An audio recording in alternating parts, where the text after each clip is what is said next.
Alors, bonjour et bienvenue à l'écoute de ce podcast identique, plus similaire que différent.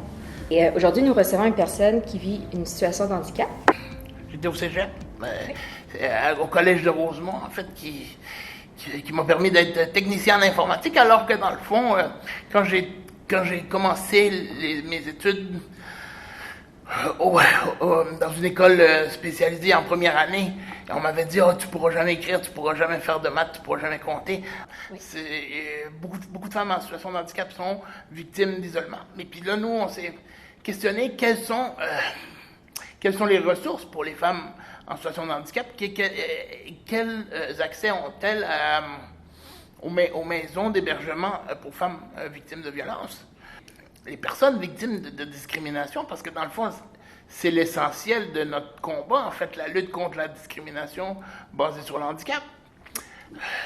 Les personnes victimes de cette discrimination-là, elles parlent pas trop fort, puis parce qu'elles ont peur de perdre ce qu'elles ont déjà.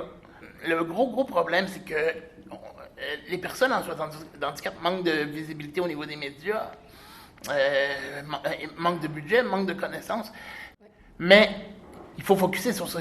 Quels sont les besoins de la personne?